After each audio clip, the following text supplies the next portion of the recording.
Bossman show. We're here with Tyson Hilton, the coach of the West Kentucky Hilltoppers there in Bowling Green, Kentucky, about an hour from my old stomping grounds of Nashville, Tennessee. Coach Hilton, how things up there in Bowling Green, man? Oh, they're doing good, doing good. Got in the thick of the season and got a big game coming up against Army this Saturday at home. So looking forward to this week's game. Speaking of your team, you got a great win this weekend against Old Dominion. So tell me, Coach, what was the keys to getting that 23 win against Old Dominion, who's played a tough schedule so far against a great team like Norfolk State? They've played Virginia Tech and Virginia as well.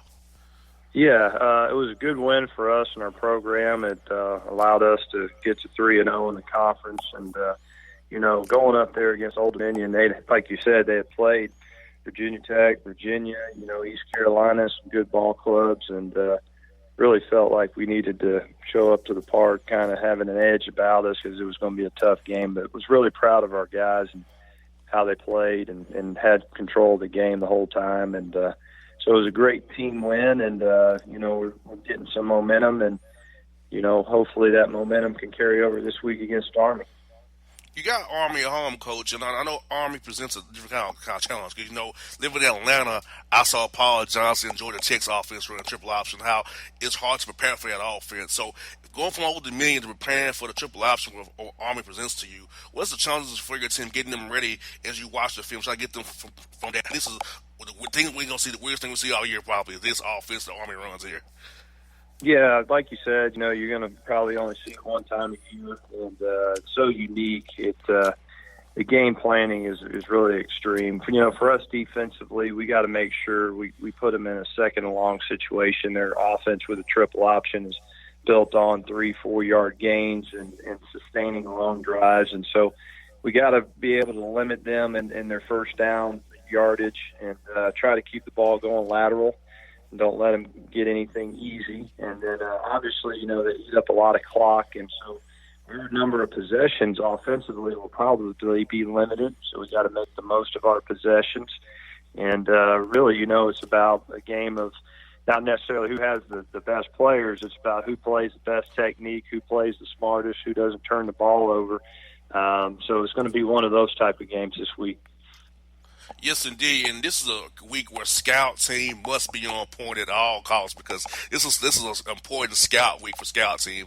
This opponent is different, and then you'll see all year long. So you gotta get those guys on scout team really to get you guys prepared for what you'll see on Saturday as well. Yeah, and that's the other thing. As good as your scout teams do, and our guys do a great job here, you really never fully get to see exactly how the speed of the game is going to be with an Army team. They run the triple option so well, and they do a great job cutting on the backside. And, those kind of things are hard to replicate during the practice week. But we'll do the best we can and, try to get our guys prepared and get them ready. But if they play assignment sound and play their techniques and trust their eyes and all those kind of things, we should be all right. Now, Coach Hilton, I want to talk to you about you choosing to take the job at Western Kentucky last November. So what was it about the administration of Western Kentucky and the community of Bowling Green that really said, hey, I've been here before, let me come back again and lead this program on my own this time? Yeah, I thoroughly enjoyed the first time I was here with Coach Brown. He was the head coach. We had a lot of success and won some championships. And, the community of Bowling Green is just an outstanding place to live. The university's great. They're extremely supportive of football. And, we got a great facility here, great stadium. And so, those things are hard to find when you want to be a head football coach. And I always told myself if I had the opportunity to come back here and be the head coach, I would jump at that opportunity. And that opportunity arose. And so I'm very, very blessed to be in the position that I'm in. And, this is a place that has the resources to win, wants to win, and so it makes your job a lot easier as a head coach. You got that right. Having the resources and administration behind you are very key to success on the field. I don't think fans really don't realize how important it is to have resources for your team on off the field and the administration to back you. Because without those two things, your program can only go so far. Oh, yeah. I mean, our athletic director, Todd Stewart, does a fantastic job. He's extremely supported. He gets it. He understands it. He gives you what you need to be successful. And so it makes my job a lot easier. And then our players do a fantastic job, and their work ethic's tremendous. We got a great staff here, great support staff, and so all the boxes can be checked for the things that you're looking for to be able to win as a head coach. And it's fun right now. We got a team that is hungry to win, and they got a chip on their shoulder, and then we're not the most talented team out there, but we play good together and we play for each other. So it's fun to be the head coach here. And Coach Held, I think the fact that you've been there before helped with guys buying in because you've been a hilltopper before. You know what it is to be a hilltopper. And I feel like coming in as the head coach now, guys, you may recruit those guys with some of the older guys while you was there previously and know you from there. So I think that helps you getting guys to buy in, getting guys to come together as one. Because when you come as a new coach, you have to really sell yourself and realize I chose you. You might not have chose me, but I chose you. I want to be here to coach you going forward. Yeah, it was really from day one for me when we had the first team meeting. I saw the look in the players' eyes, and they were bought in. They were anxious to win. They were willing to do what it takes to win. And it's still going to be a long, hard season. We still got a lot of football games to play, but I really like our team, and they know what you got to do to win. They're willing to put in the time. And like I said, it makes my job extremely enjoyable. And it's hard every place doesn't have, where players are willing to come to work every day. They enjoy what they do, and it's a great atmosphere to be in, and we have that here at Western. And Coach, I realized from the notes here that you have 20 players on your roster from state of Georgia, which is a fifth of your roster, 6 of them right here in Atlanta, right here in the backyard. So I know Coach Lindsey's been very big recruiting the Georgia region. So talk about his impact of getting guys from Georgia to come to Western Kentucky, and kind of talk to the listeners here in Georgia about what it offers for young men who want to come play football at a high level. Comment what I say for a coach like yourself who's been in many different places around college football as well, to help them develop as young men and as players. Yeah, first of all, Coach Lindsey, we call him Mr. Atlanta because everybody in the city of Atlanta, coaching-wise, knows who he is. And he's so respected that both as a recruiter and as a coach. And so, when he walks through the door and he's got the WKU logo on, it's, they know that at least the head coaches know and the players know that, hey, they're going to go to a place that they're going to be taken care of at Western, and that people are going to invest in them as young men. And we really sell here at Western the opportunity to have the best of both worlds, get a great, meaningful degree, and then also play a high-quality level of football. And we really sell the opportunity to become a champion. Anybody can go win a championship, but to become a champion in life, that's really what you're looking for. And Coach Lindsey does a great job of selling that vision. And, we've like you said, we have over 20 guys on our roster from the Atlanta area. It's been extremely important for us. The level of football there is second to none. I really feel like when we get a young man from that area, he's kind of game ready. We got a couple young guys from Atlanta that are playing for us right now. And, so the level of football is good. They understand what it takes to win. And then I think the intrigue for the student athlete that we recruit from the Atlanta area is they get to come to a great community in Bowling Green, Kentucky, in a town that is truly a college town, a place they know they're going to be safe, a place they know that they're going to grow and that's going to invest in them and their success. And you get to, come to a facility that's outstanding. It's one of the better facilities out there, a great stadium that's on campus. You get a fan base that's going to support you. And you're going to come away with a degree. And we don't only sell the vision of, hey, get a degree. We sell the vision of, let's go get a master's, because most young men are going to be here 4 to 5 years. And how we set up here, you really should come away not only with a degree, but with a master's degree. So I think it's a very easy decision for a young man and his family to say, why wouldn't you go to Western Kentucky? Because really you get the best of everything. You got there right. And the other young man, D'Angelo Malone, he's like leading the nation with 13 tackles for losses. I mean, that's great. With the City Grove High School, he is He leads FBS lineman with 9.2 tackles a game. I mean, this guy from Atlanta is playing lights out for you guys. Talk about a little bit about D'Angelo and what he's meant to your program since you've been there so far. Yeah, D'Angelo has been tremendous for us. I mean, really, he's just an all-around great guy. Loves the game of football. A very quiet young man, but highly, highly motivated. He's really everything that I'm just talked about. A guy that wants a great college education, a guy that wants to be successful in football, a guy that wants to be successful in life. And, he's really kind of the backbone of our defense right now. And, he was not a guy out of high school that, he was recruited and he had several opportunities to go to different places, but he was a little bit skinny coming out of high school. I want to say he was about 185, 190. Now he's up closer to 230. He's just a great example of a guy that's mature, grown, developed in the program, and now all of a sudden he's a superstar. And, and there's a lot of kids like that in Atlanta and the state of Georgia, and that's where why we invest so much time in that area of recruiting. And, Coach, I've told young high schoolers, this out of my own mouth, told them, hey, there's more to Georgia Tech, Georgia, and Georgia State and Kennesaw. You can venture out of Atlanta in the Georgia area and still play good, high-quality football. And I'm glad Coach Lindsey comes down here and gets young men from the city of Atlanta, brings them to a Bowling Green, a place where, like you said, they're safe. They can focus on their craft, get an education, hopefully a master's as well, because it's very key. Like, everybody's not going to go pro, but you will go pro in the game of life. And you begin becoming a great husband, a lawyer, a doctor, businessman, entrepreneur, whatever you may be. But getting the opportunity those 5 years at Western Kentucky to do that and mold yourself as a man for the rest of your life is very key and crucial to a guy coming from Atlanta as well.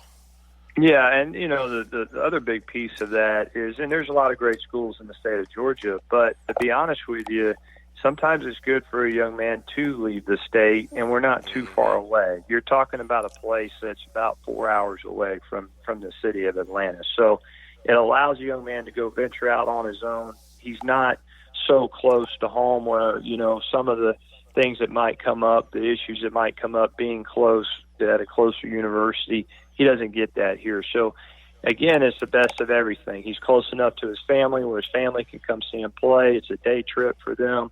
He's far enough away where he can kind of create his own life and do his own things. And so really all the boxes are checked when guys come here. And what you said, Coach Wild, so Tennessee State is not staying in here in Georgia. I went to Tennessee State on purpose to get away from home. And but not to be too far away, but I'm away from home. At least I got to deal with everything back in Atlanta. So I want to put an example of what you're describing. But yeah, and to each his own, too. I mean, there's some young men that want to stay close to home, but as most guys, they want to start their own life, do their own thing. And we offer the perfect location to do all those things. But like you said, Atlanta's been extremely important to us. Jimmy Lindsey does a tremendous job there, and really the state of Georgia has kind of been the backbone for us in recruiting. I think you can say it as a whole, Coach, because I know UAB comes into Atlanta as well. So Southern Miss does. I know Middle Tennessee does as well. Charlotte, of course, does. Some of the Florida schools coming into Georgia. So I think with the demographics of Conference USA being from Virginia to Texas, Georgia is a great breeding ground of talent anyway because the conference is so expansive from El Paso up to North Virginia there. Yeah, well, there's a lot of things that's great about Atlanta. Number one, it's an easy city to fly into, right? I mean, one of the most major airports in the country, so it's accessible for a lot of schools to recruit there and get in and out of there, and it's accessible for families and young men to travel to see universities, and so that's why it's such a hotbed of recruiting. Number one, it's great quality football. Two, you get, in Atlanta, there's a lot of people that aren't from the state of Georgia as well that have moved in to Atlanta. So they're willing to leave the state. And that's another thing that people don't realize a lot of times is sometimes people get upset, well, why is he leaving the state of Georgia? Well, he's not from the state of Georgia. He hasn't lived there his whole Exactly. life. You get a lot of that in Atlanta. So, it's the combination of it being a huge metropolitan city, a huge airport that's easily accessible to get in and out of. And then I don't want to say it's a transient city where a lot of people are, not from there, but you do have a lot of folks that they may have lived in Atlanta a long time, but they're not originally from there, so it's easier for people to leave the state. You got that right, Coach. I'm going to ask you some, Coach. Who has been some guys in the coaching industry who's really been good to you, personally, professionally, help you grow as a coach over your years, really help mold you, who you are as a man as you coach your team going forward here? Yeah, I've had an opportunity to work for some great coaches over the years. One of my first bosses was at University of Hawaii with Coach June Jones, who, was with the Atlanta Falcons for a long time. Mm-hmm. And June, was just a great mentor and teacher of young men, and learned a lot from him. And then, had the opportunity to work with my father, Kim Helton, who's, coached for 46 years, NFL and pro, and learned a lot from him. And then, just Tommy West, who's the head coach of Memphis for a long time, was great. My brother was great. I've, just over and over coached Callaway at UAB, and then there's been a ton of assistants as well. That I have so much respect for, that I've picked up things along the way. But it's like anything in life. Every boss you have, you learn a little bit from each one of them. And when you finally get an opportunity to have your turn to be a head coach, all those people have invested in you, and you take a little piece of all those guys and kind of implement it into what you do.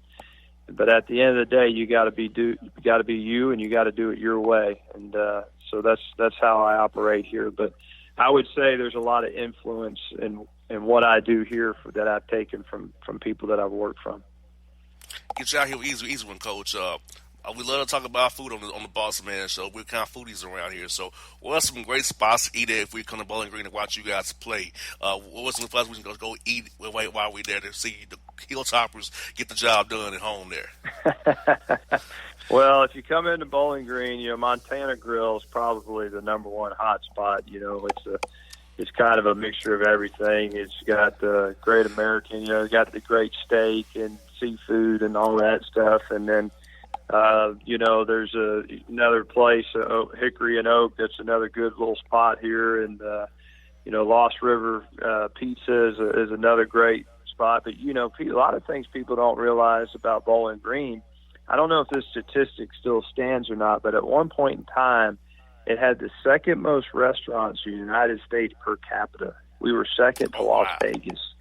And I guess where we're geographically located, on 65, people traveling from the north to south and south to north, it's kind of the testing ground for all the major food chains. So anytime Outback Steakhouse wants to do something or change their menu or whatever, they come to Bowling Green to test it. So we pretty much have every restaurant known to man here, and a lot of people don't know that. That's kind of what Bowling Green's known for, is it's great eateries. So you got to get it back up here, man, and then come check some of this out.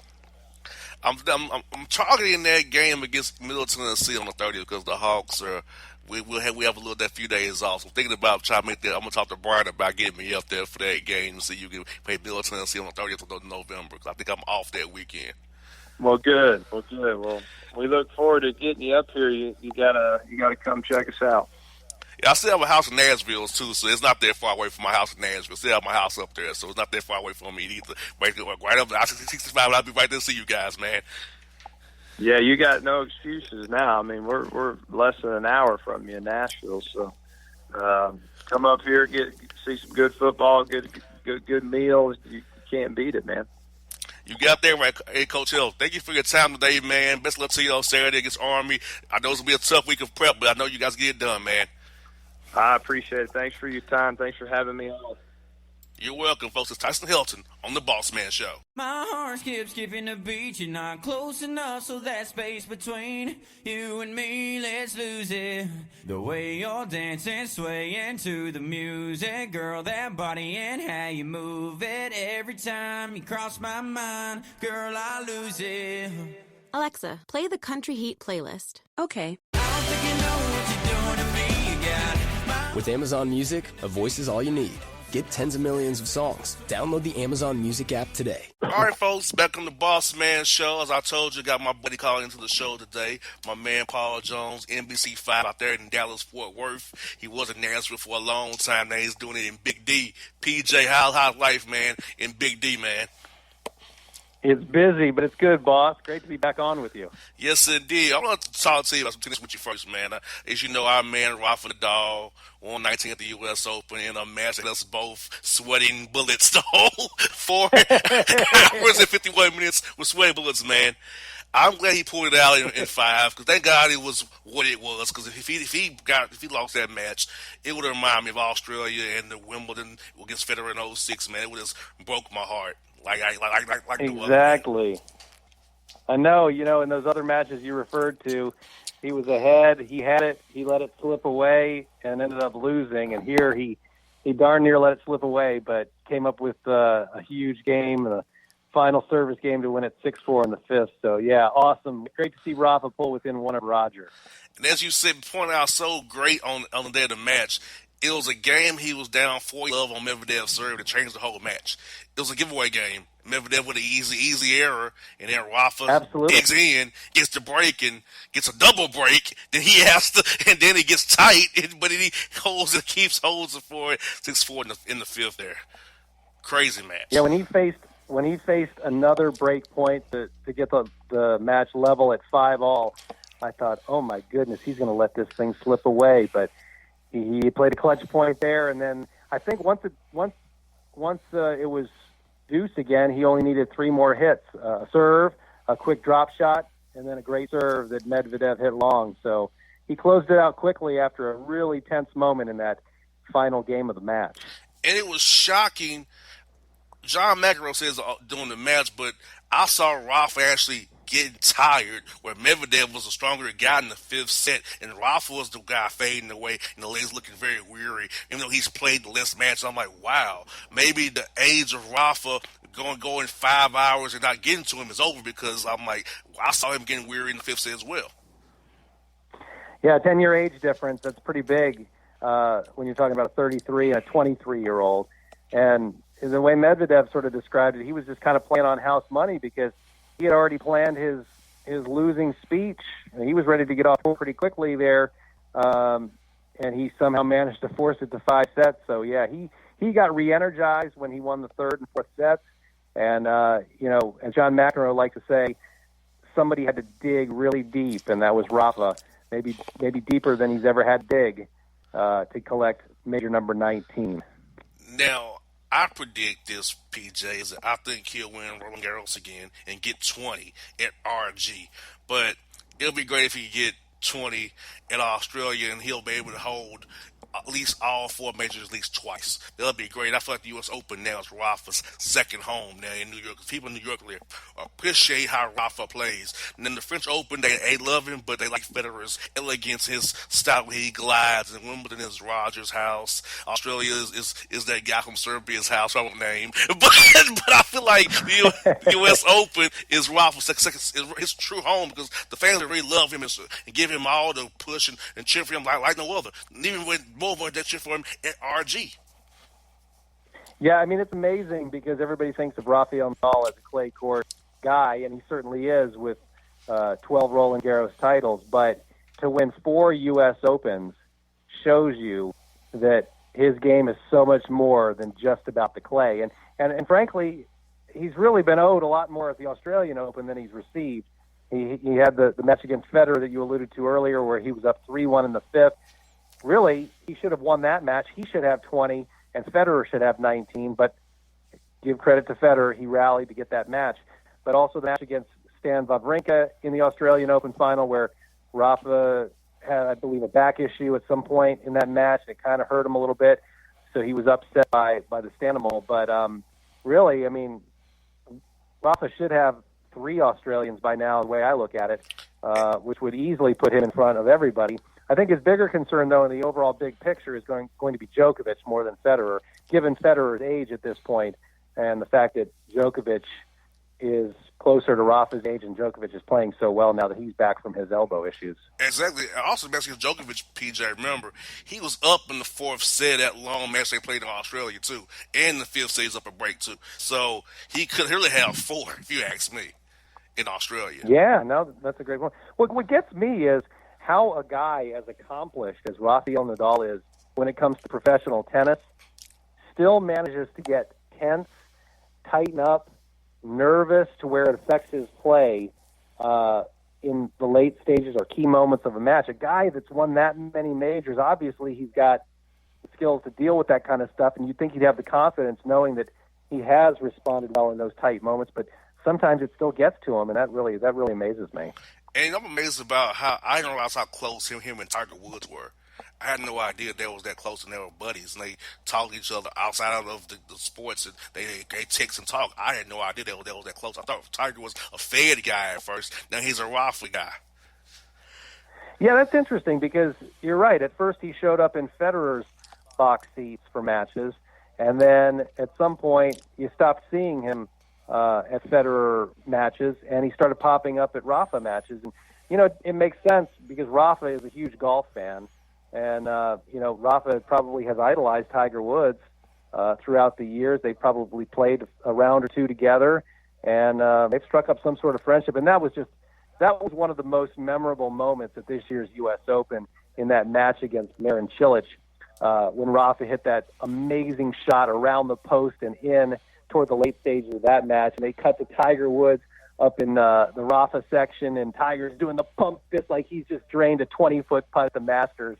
It was just great, and the post-match celebration and conversation where they kept cutting to Tiger Woods was fantastic. That was, to me, one of the most memorable moments of those 2 weeks in New York. And I enjoyed the Laver Cup too, PJ, seeing Rafa coach Federer and coach Zverev and team and them coaching Rafa as well. I thought this Laver Cup to me is really exciting. I like the format of it where you see guys losing, and Nick Kyrgios, and I didn't act like a butthole for once. He was actually a team player, coaching his guys, keeping them engaged. So I'm like, this Laver Cup is going to be really great. I guess the ATP Cup coming in January down in Perth, Brisbane, and Sydney is going to be good as well.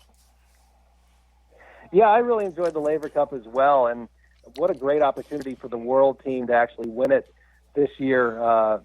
It came so close, had its chances, played really well. I mean, kudos to John McEnroe for getting those guys going. And you know, I remember when it first began, I think Team Europe had like 5 or 6 players that were in the top 20, and Team World had like maybe 1, if I'm not mistaken. And they really played well in an overmatched situation. They really made it nerve-wracking on Team Europe, and Team Europe had to really rally there late to get the victory. And once again, it came down to Alexander Zverev. He may not be doing so well in the majors when it comes to his individual play, but when he's had to step up in a team format like that in the Laver Cup, that's 2 times in a row now where he's closed it out for Team Europe. You got that right. You know what's crazy, PJ, is that I should be cheering for the world, but I'm cheering for Europe because my guy Ralph's on the team. So it's kind of weird that I'm cheering for Team Europe, and I'm a world guy, obviously. Yeah, you know, I was going to be okay with whoever won that. You know, I thought it would have been good if Team World had won it just for a change of pace, get them their first win in the Cup. But certainly not upset to see Rafa's team bring it home again either. It was really exciting. It changes up for you. The Dallas Cowboys, PJ, 2-game losing streak, but I think they'll be okay. They had to have a second bye week in New York Jets this week, so I think they'll be okay to get healthy with that. So, what are your thoughts on the Cowboys? They beat who it's supposed to be. They beat the Giants, Redskins, and Dolphins. You know, teams that are three teams that are winless on the schedule with the Jets, and you got the Dolphins and the Redskins, but what are your thoughts on the Cowboys so far? Is it just a work in progress to kill more and kind of getting Chris Richard and defense to stop the run now, not so much chase the passer, but I feel like they're using like Van Der Esch's and Jalen Smith's aggressive against them in that run game there.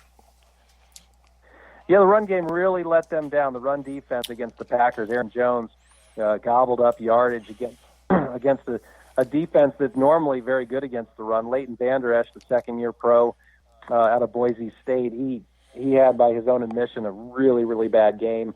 They had a lot of gap issues, which was evident seeing Aaron Jones, carve through them like cheese, pardon the pun. But they're going to have to get that cleaned up.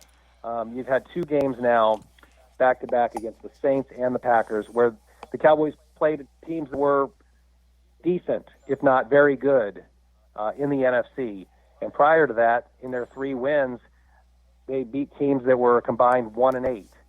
So it was a little misleading, that 3-0 record, I think. I don't think, I think all the talk about, it's time for the Super Bowl finally after all these years, that was way premature. But I also think losing to the Saints in a tight game and making that Packers game interesting, it's too soon to say that the Cowboys are done just because they've lost those 2. But they're clearly going to have to, as Jerry Jones put it yesterday in his own words, they're going to have to play better. And they're going to have to play better against these teams that are in the upper echelon of their conference and in the league overall. Because the NFC is a very deep conference, if you ask me. Because I thought for sure with Drew Brees out, the Saints would be going down in flames. Then you have the 49ers undefeated right now. Seattle's playing out of their mind with Russell Wilson right now. Also, Tampa's a tough out as well. Carolina's even 3-2 without Cam Newton, which is shocking. The Bears are the Bears, and the Vikings are kind of do it. They kind of hang around that second wild card spot. So the Cowboys have to come, and Philadelphia's getting healthy with Deshaun Jackson coming back here real soon. So it's like the Cowboys have to really beat these upper echelon teams and get their house in order to get a good spot in the playoffs. And losing to Green Bay and losing to the Saints hurts you with those tiebreakers for those home field advantages in that playoffs there.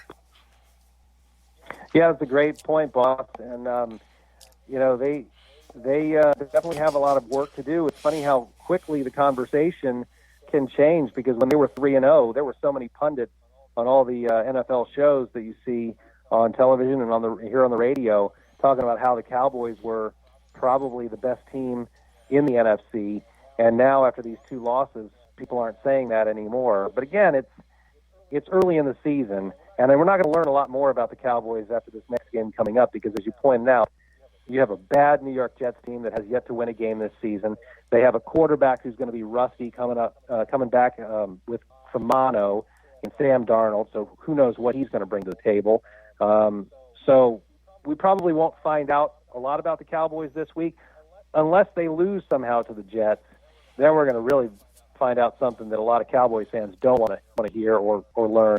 And that is that maybe they aren't that good. But I don't see that happening. I think the Cowboys will handle the Jets, even though it's a road game for Dallas. I got a couple more for you. Both of them deal with contracts at Prescott. What are you hearing numbers going to be for Dak when eventually the Cowboys have to pony up and pay Dak the market value for quarterbacks right now? I mean, it's nothing's been nailed down for sure, obviously. They're talking somewhere between over $30 million, $34 million, somewhere around there. After the first 3 weeks of the season, there were a lot of people saying, hey, he's in no rush to get anything done, because if he keeps playing the way he's played in these first 3 weeks, that number could go even higher than maybe what it was before the season began. Now, after the last 2 games, he had 3 interceptions against the Packers.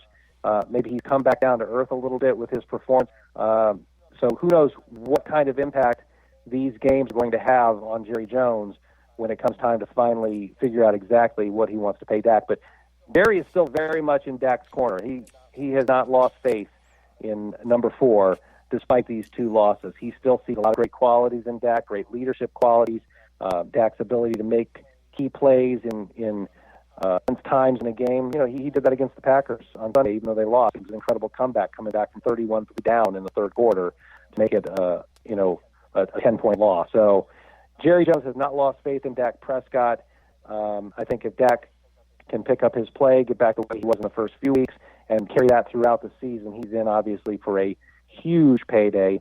And there probably wouldn't be a lot of people that would argue with that he deserves it. We're heading for a Prescott franchise tag and Amari Cooper transition tag to try to keep them both their rights with the Cowboys, because I know Jerry Jones and Stills wants to keep both of those players. That he's been a first-round draft pick for Cooper. He wants to keep him as the number 1 receiver for that offense there. Yeah, I don't know how that's going to play out. I know that the franchise tag is something that the players never want. It didn't go over too well with Kirk Cousins in Washington.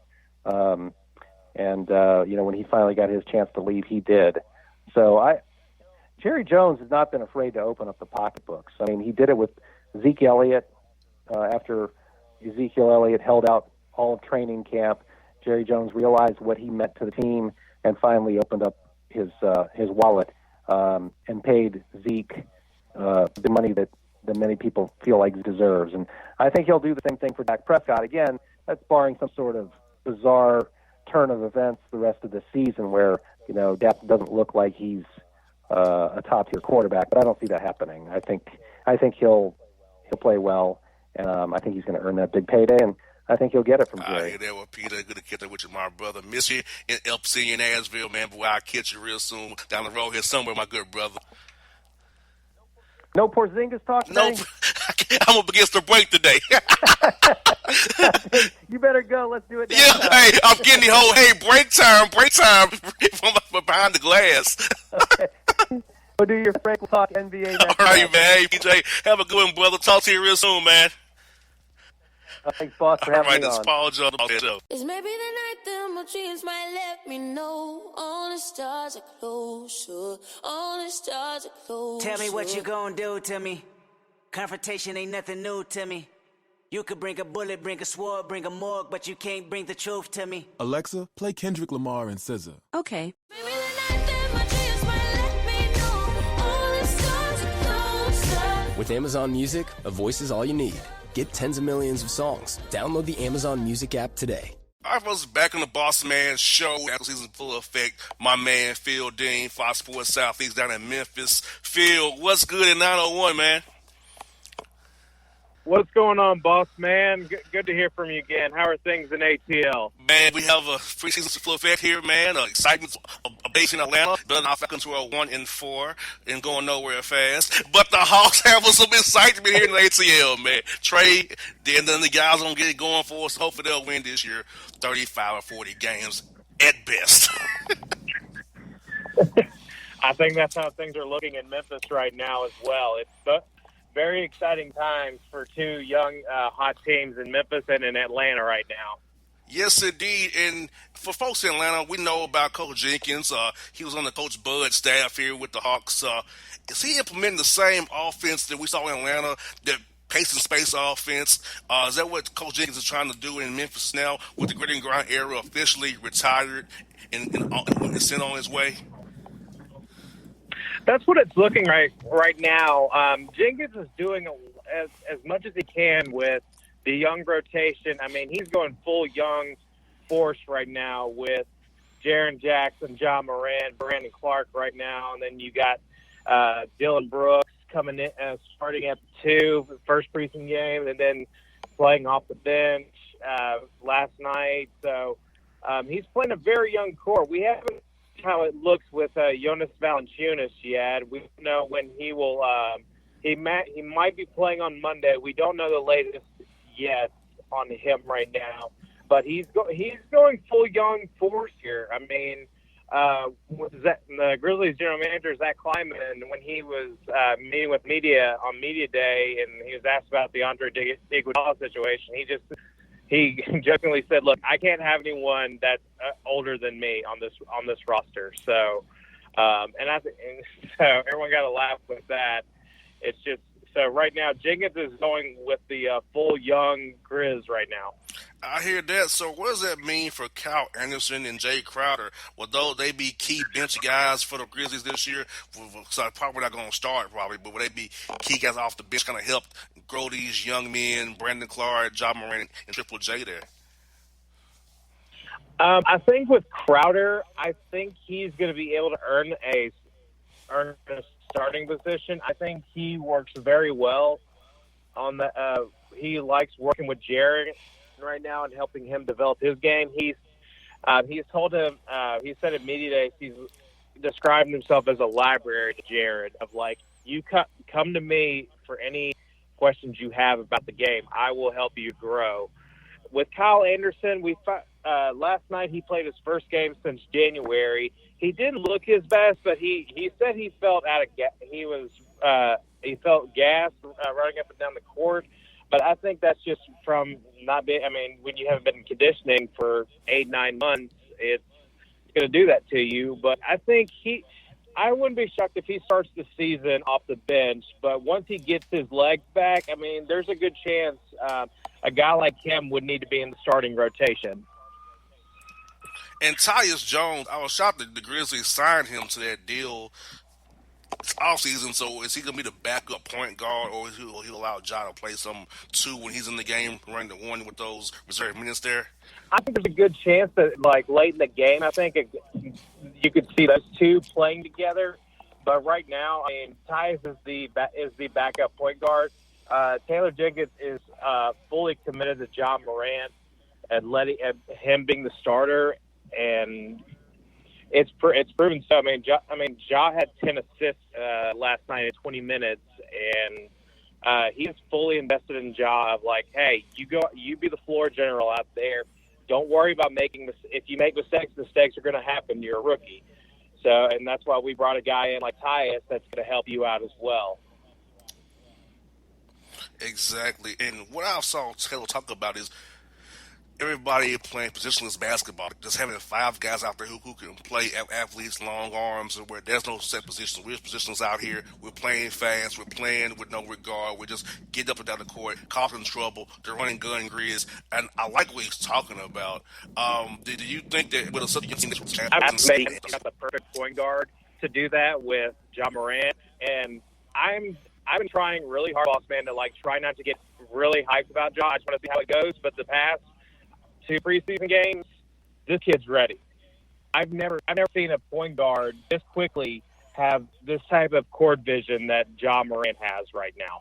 I mean, the way he's able to see players come and find them quickly and learn and be a floor general so quickly. I mean, he's ready for the NBA, and I'm really interested to see how he does once the season starts. And how was his long-range game being shooting threes for the Grizzlies? I know in college he shot some threes with Murray State, but the NBA line is a whole different animal. How's that shot looking from the NBA line for Ja Morant? It needs work. He hasn't really gotten many chances to shoot the long ball. Jenkins has really had him working as just make cuts, get to the butt, and get to the lane, and find the guy. He hasn't really worked on his long game yet. I think that's something as well that Jenkins is wanting Jaren Jackson to work on. I think because he had his struggles from the 3-point line as well, and that's something Jenkins is wanting him to develop. And Bickerstaff didn't really help him with that in his first year, but that's something he's told him. Look, I need you to develop your 3-point shot right now. So, but Ja, I think he's going to get more chances to shoot the long ball in the next couple of preseason games. I think he wants to see how he does against NBA teams.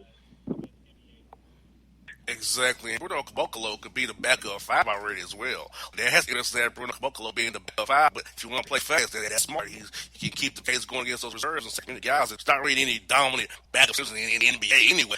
So I feel like Bruno with the 5 as a backup 5. Yeah, that's where it's looking like right now. There's a lot of people wondering what going to be on the roster heading to training camp, but Jenkins has envisioned him to be the backup 5. I never thought that. I saw on the course. He really could be the backup 5 for the Grizzlies. I mean, the center has totally changed on how we look at centers in the NBA, and I would have never thought to have picked to have Bruno Caboclo as a center for the NBA. Yeah, and I'm thinking this field that Plumlee, who I know from the Hawks, and even Rab is not going to be there. So it's one more guy to cut. Now, I don't know who that guy's going to be, but I just don't see those 2 guys being there. If you're going to make Bruno the 5, backup 5 behind JV, you can't have Plumlee on the roster and Ivan Rabb as well. Yeah, Ivan Rabb is in a very weird situation right now where if you send him to the G League, he's going to do really well there, but he's too good for the G League, but he's not good enough for the NBA right now. And I like Ivan Rabb's game a lot, and he helped out a lot last year with the Grizzlies when they were struggling. But they're in a weird situation, and the Grizzlies are with the Andre Iguodala situation. They're not worried about it. I mean, they're just like, look, we can, if we need to cut Ivan Rabb, we have to. I mean, with this. We can't just go ahead and just cash out Iguodala just so we can keep Ivan Rabb. We can get something out of Iguodala. We can get some draft picks out of him. So we just have to cut ties with Ivan. Exactly. I hate to say it. I know he did great. Like you said, he's kind of that no man's land. But hey, it's the nature of the beast. Hopefully, somebody would pick him up because he could play if he's developed his game right. He definitely can play. And also, the coaching staff that Taylor put together is real interesting. He kind of took the coach from the Hustle, brought him on the roster. Got a coach from Notre Dame as well. A guy from Ohio State. So. Speaking of Taylor's staff, how do you like the staff coach they can put together to help develop these young Grizzly players into great players, hopefully down the road? I think Jenkins has developed a very well done staff here of just developing talent. Zach Kleiman said a week or so ago at Media Day that their goal, they don't have a number of how many wins they want to accomplish this year. This is all about developing their talent. This is the start of their rebuilding process, and when they want to see what they're at, they want to bring a young core in, and they want to see if they can get a veteran player or two to help be a role model for these guys. And Jenkins has done a wonderful job building this staff. Yes, indeed. Last one I got, if you feel, is this. I've been seeing the buzz on my Memphis people on Twitter and Facebook about the Grizzlies more than I've seen in a long time. So what's the buzz been like for you covering the team and for you being right on the ground with Ja Morant, Jaren Jackson Jr. to lead this team going forward? It's very exciting right now because a lot of fans are upset. I mean, once the Mike Conley trade happened, that was officially the end of grit and grind. But if there was ever a time to replace Mike Conley, this was the time, and Ja Morant is the right guy. And building with him and Jaren Jackson and Brandon Clark too. Brandon Clark is a very athletic player, and I'm very impressed with what they're building right now. I mean, this is their future. I mean, they tried to make a new Grizzlies with Mike Conley and Marc Gasol and Chandler Parsons. That didn't work out, so they decided, like, we have to clean house, and we're going to start with Jaren Jackson and Ja Morant. And those are the two guys that this franchise, I mean, fans could get behind, and they're behind them. I mean, there's so much buzz going around, and in Memphis with Grizzlies basketball going, and now with Tiger, and there's a lot of buzz with Tiger basketball, with what Penny Hardaway's building, with James Wiseman and this top 5 recruiting class. It's a very exciting time here in Hoop City. It's going to be a lot of fun to cover this Grizzlies team. Yes, indeed. And Phil, I saw some of your misery. Chandler Parsons in a suit. 2 nights in a row. So I've seen what you dealt with for 3 years there. Him in the suit, looking like he's a pretty boy, ain't got a basketball thought in his mind. I'm like, Lord help us.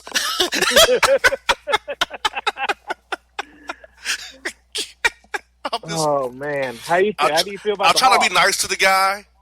But I look at him like, you're just a waste. I know what you did to the Grizzlies. You're a waste. Like, why are you here? Go away. I knew I should say it about a Hawk player, but I swear he's in a suit, his little chain on, looking all like a pretty boy. Like, man, really? What are you doing? He's out load management. Well, he hasn't done anything in 3 years. He's been load management forever. Like, what is he doing? So I feel Grizzly fans pain the last 3 years and seeing him walk around the Hawks here for the last 2 weeks. Lord help us. How do you feel about Cam Reddish? He's going to be a good one. It's got to get him a little stronger, and it's going to be interesting how him and Herter go back and forth, because Herter is our shooting guard right now. Reds wants that position, right? So we got to see, because we could be starting Collins, Lynn, Trey Young, Herter, and DeAndre Hunter. So Reddish is off the bench right now. So we got to see what Evan Turner's our backup point guard. Vince Carter's a backup 4.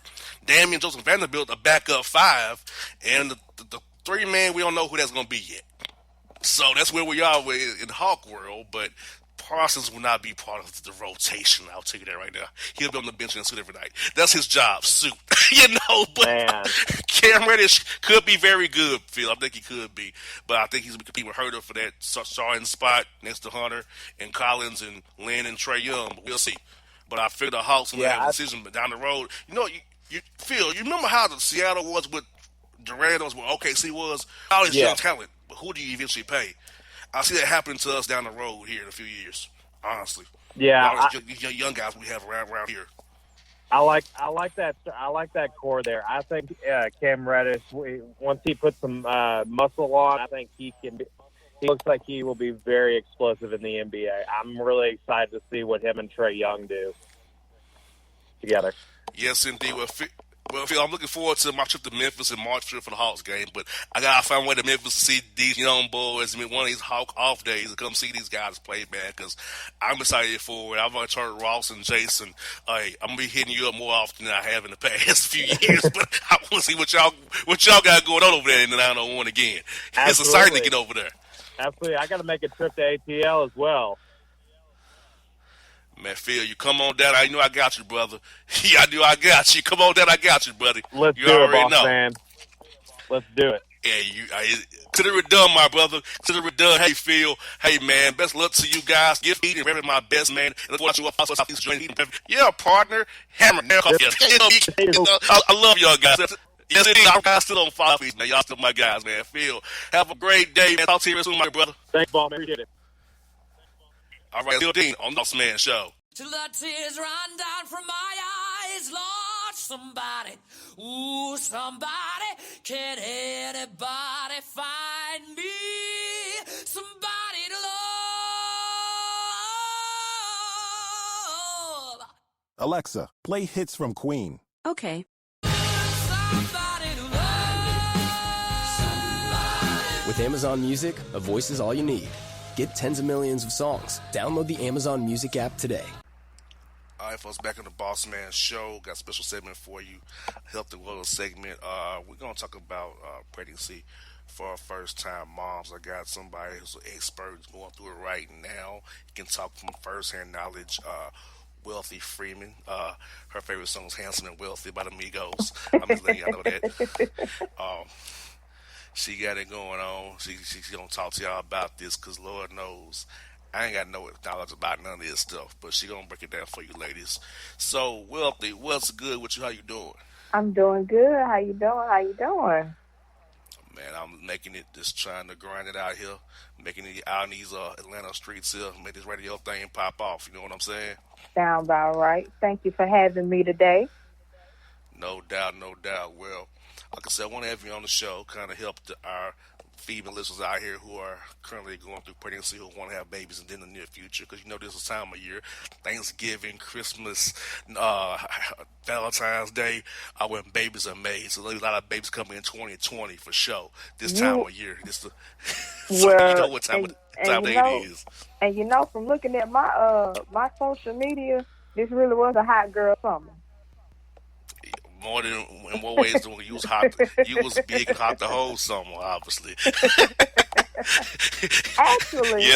Actually, my baby was conceived in the winter, so I was already pregnant when the summer hit.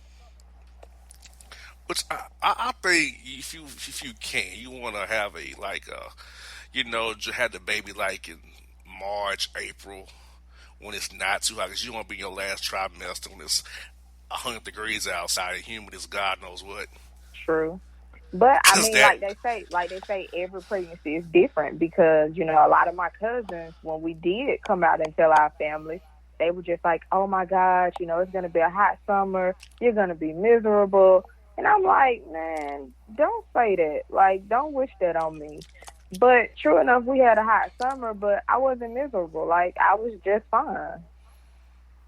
Okay, and I know you told me that every pregnancy is different for each woman, so if you can expound upon that, because I feel like too many ladies out here read these books and blog sites and get all scared and confused and get all bent out of shape. So, as going through it right now, what do you have some advice for the first-time moms who want to get pregnant in the future, like about how it's different? No two pregnancies are the same. You got deal with it on your own 2 feet right there.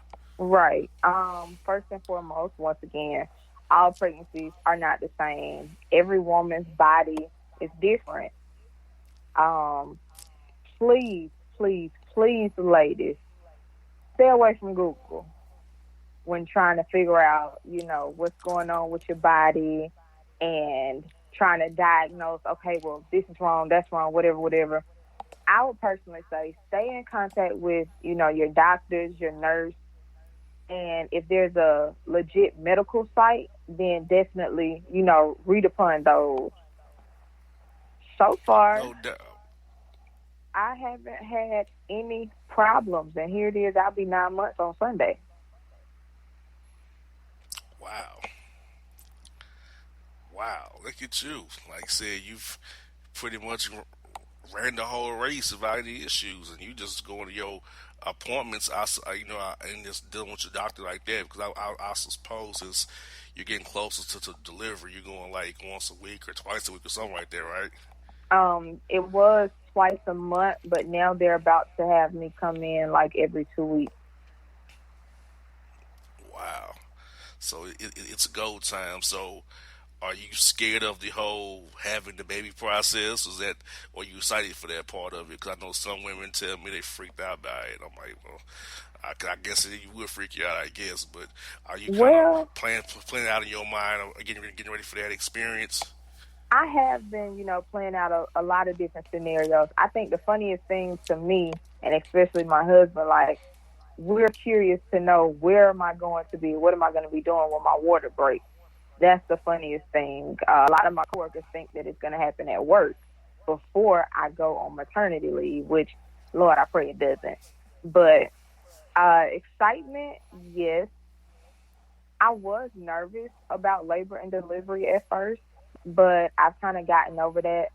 And ladies, please, please, please, I know every woman or every friend or older woman that they share their labor and delivery stories, and some of them it was excruciating, some was painful. I mean, again, every woman is different, so take the story, well, hear the stories, but don't take them and run with them because that's not necessarily going to be you. I've been told many, as I call them, horror stories about labor and delivery. But as long as you go through your pregnancy doing what you're supposed to do, labor and delivery should be fine. Like, a lot of women feel like, oh, once they get pregnant, if they were already working out or in the gym, oh, well, I got to stop working out. I got to stop, going to the gym. No, you don't. All you have to do is be in communication with your doctor. Your doctor will let you know what you can and can't do. Your body will definitely let you know what you can and can't do. As long as you don't try to push yourself, you can still work out. I have a friend. She worked out her entire pregnancy and yoga. And I mean, this girl was 7 months pregnant doing headstands, and her doctor was telling her she was just fine. Now, I cut back on the gym, but I still work out. I do yoga at home. I walk. Any type of stretching, squatting, like home videos. I still have my own method of working out. Like, I didn't just sit still and do nothing. And then also, you want to make sure that you change your diet, not too much. A lot of women will tell you, oh, well, let me rephrase that. A lot of people will say, oh, well, you're pregnant, you're going to have cravings, you can eat what you want, this and the other. You can, but at the same time, be cautious. I mean, I'm not saying just be a health rat. It's okay to give in to the cravings, but you still have to make sure that you're taking in the right number, the right amount of nutrients and vitamins and supplements that your baby needs. A lot of things that you used to could eat, you might not be able to eat. Like, I haven't eaten beef in years. I've only eaten like turkey, chicken, fish, seafood. But since I've been pregnant, I can't eat turkey. I can eat beef again. So it varies. Yeah, I can only imagine. Like, from each woman is different. Each situation is different. I can only imagine that. Like, You got to kind of play it by ear with your doctor, your body, your Mhm. scenario, your situation. It's kind of like a relationship, No two are the same. You know what I'm saying? Right. It's all different. There might be similarities, but ultimately, what ticks in X, Y, Z ain't gonna be what it is in A, B, C. You know what I'm saying? So Right. I think what I'm hearing from the ladies reinforcing your point is that you have to kind of find your own way. Yeah, Go with your you have to doctors. find what works for you. Exactly. And I know it's a big thing for what I hear about certain women talking about when am I going to start feeling that ball getting bigger. You know what I'm saying? That's the thing I hear about, that women are fearful of getting big. And I'm like, you're pretty know that's part of the course, right? But Mhm. how do you prepare for that part when you know the first part is not really showing too much, then all of a sudden it kind of hits you? Damn, Like I'm boom. really pregnant now. So how do you deal with that? How will you tell women to kind of brace themselves so they like surprisingly like around that fourth or fifth month it may just like blah blah. I'm here. Definitely, first and foremost, every woman, single mother or not, a support system is most important in all of this. And when we first found out that we were pregnant, I was in denial. My husband was actually telling me, like, you're pregnant. And I was just like, nah, I'm not. But when, the pregnancy test and the doctors confirmed everything, I was happy, but I was in shock. And I would say I was in shock so much because it was just like, okay, well, dang, I'm about to have a whole human growing inside of me. And, I don't know how I'm supposed to feel, like physically wise, not mentally. And it was like, well, when is my body going to start going through the changes? And do I need to change now? But I just, you keep in mind that you're pregnant, but you continue with your everyday life. I didn't start showing until I was about 4.5, 5 months. And literally it was like I woke up one morning and it was like you said, bam, I had a knot bulging out in front of me. And it's then that it kind of hits you like, I really am pregnant. Like this journey is really about to begin. Every woman shows differently. Some women start showing around 3 months. Hell, you have some women that don't show until like 6 or 7 months. But it's not so much as, it's nothing to freak out about. When is my body going to change? How should I react to it? Because the changes don't happen overnight. They gradually happen. So you're able to grow and learn your body as your body changes. What did I do? What was something I did? I know for the most part, a lot of women, they're big on passing on information like, oh, well, you're going to gain weight and you're going to do this and you're going to do that. Once again, everybody's different because I have lost weight since I've been pregnant, believe it or not. And I think the average weight of a woman during pregnancy may be about 20 pounds, give or take. And that depends, of course, on the woman, her body, and the growth of the baby. I actually lost 20 pounds within the beginning of my pregnancy, and I just started to pick back up, some of that weight that I lost. And it freaked me out because I was just like, well, I thought you're supposed to gain weight when you're pregnant. You're not supposed to lose weight. Like, I've been on my doctor the entire time, and my doctor had to let me know, like, that's perfectly fine. Like, it's normal in some cases, as long as you're still eating right, as long as you're still taking care of yourself, you're taking your vitamins, everything still goes smoothly. Like, the process still goes. I hear that. So, the last point we gotta hit is like the maternity clothes things. I know I've heard some different methods about that. I was told by one that she just got dresses, just kind of let the dresses form to her body. I know one told me she shopped at Goodwill and bought some sizes a little bit up. She went on maternity clothes or blah blah blah. So, Mm-hmm. and then she told me they wasn't very fashionable too, which I didn't know. I said I don't know about that either, but okay, I'll take your word for it. So, what are your thoughts for the women out here who are trying to clothe themselves while going through this process? Maternity wear. I have actually learned that there aren't many maternity sections in clothing stores anymore, especially Walmart, because I live in Walmart. However, it's women That's who the what shop scares me. women who shop online can find maternity sections, but if it's it wasn't too much of a big deal. So if you can just find something, as you're going along, a size, maybe 2 sizes bigger than what you wear, you should be good. It's really no big deal or no pressure on, oh my God, I have to find the maternity section. No, if a woman becomes pregnant and she's gonna be pregnant during the summer, by all means, get you a boatload of dresses so that you can be comfortable. Any other seasons, just kind of go a size or 2, sometimes maybe 3, depending on, the growth of the baby and your belly, up from what you normally wear. And you'll still be comfortable. You'll still be fashionable.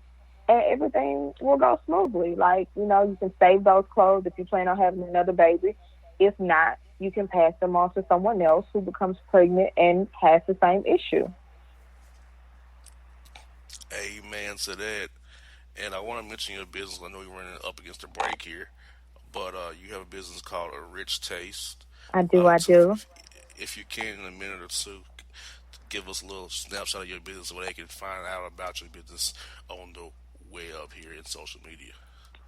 In a nutshell, my business is A Rich Taste. I am a mobile bakery. I specialize in jarred desserts. So, cakes, pies.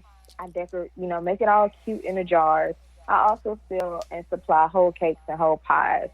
On Facebook, you can find me at A Rich Taste. On Instagram, at A Rich Taste.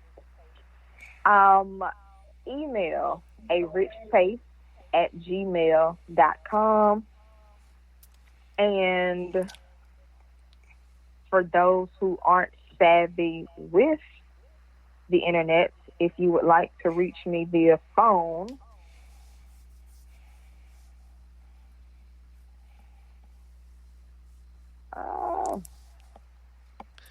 I'll do it for you. 850-764-2481. So call Wealthy at 850-764-2481. That's A Rich Taste. Yes. So, yes, good to have you on the show, Wealthy. We'll have you on again in the future here.